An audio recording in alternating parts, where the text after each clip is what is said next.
Hello everyone, my name is Latasha Palmer and I am a doctoral student with Brandman University, and today I'm going to be sharing with you my own personal reflection that is quite similar to Chimanda's message in regards to the inherent dangers of single storytelling.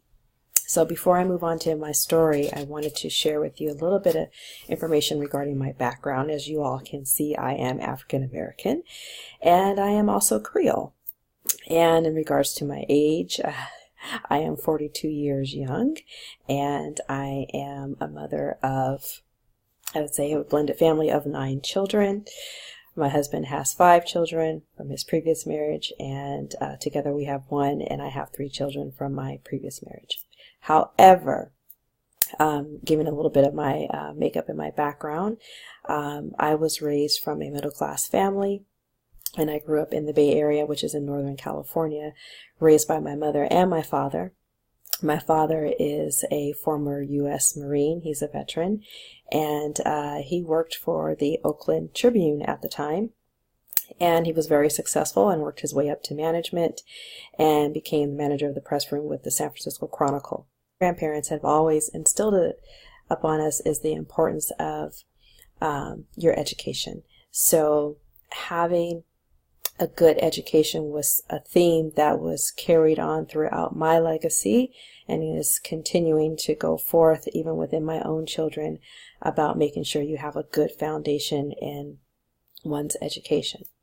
So, and not too long ago, I was asked by 2 of my colleagues if my family valued education ever. And so I was a little stunned by that because my colleagues are in the same position of management as I am, which require all of us to have a master's degree in addition to the appropriate credentials for your job. And so I was taken back a little bit in regards to that question, thinking, why is there some type of perception that maybe African Americans do not value education? So given that observation, I had to take a step back and think about some of the distorted images that were being portrayed in the community of where I work at, externally and also internally. Number 1, being the only African American woman within my department.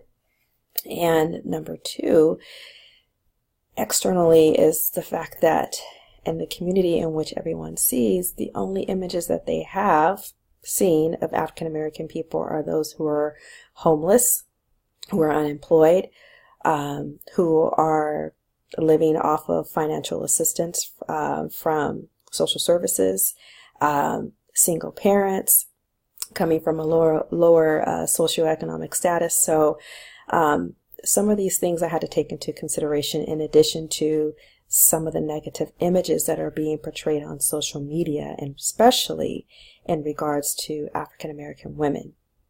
Some of the images that people are seeing are negative images in regards to African American women being very loud, aggressive, assertive, playing roles of the help, and playing certain roles that are just really portraying us in a negative way, and not so much in a fashion in terms of us being educated and having a sense of value for the need of higher education. Now, I had to say that personally, I too have had a misperception about other cultures and other races and ethnicities, such as my brothers and sisters that are Haitian. And I had a real wake-up call because some of the images that I've seen of my brothers and sisters that are Haitians that are just living in poverty and not having the opportunity to acquire such higher education and work in different capacities of specific organizations and levels of leadership, like such as CEOs and directors and superintendents. Until I had a rude awakening in San Diego at a previous conference that I went to, and I met this beautiful Haitian woman who happened to be a director over a department in public education. So nevertheless, I want to reiterate some of the things that Chamanda's message had mentioned within her video, is that when we have these single stories about individuals, number one, it's detrimental to their dignity, and having single stories about how certain people are and how they're perceived to be, that's a misconception, and we should never ever do that. And so I want to say that this is very important to know, because in organizations, if you happen to make a decision based off your single story, or the images that you're seeing on social media, or just going off of what you see in the community, you could be making a huge mistake, and it can definitely hinder one's growth.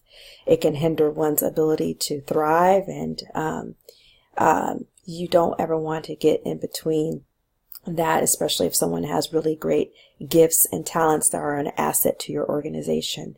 So we cannot be so focused and narrow-minded on people regarding their race and their ethnicity and their culture.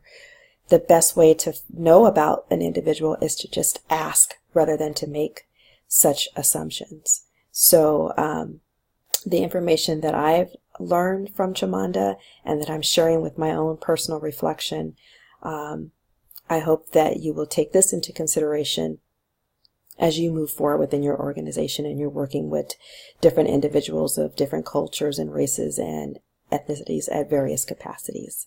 Okay? Thank you very much and have a great day.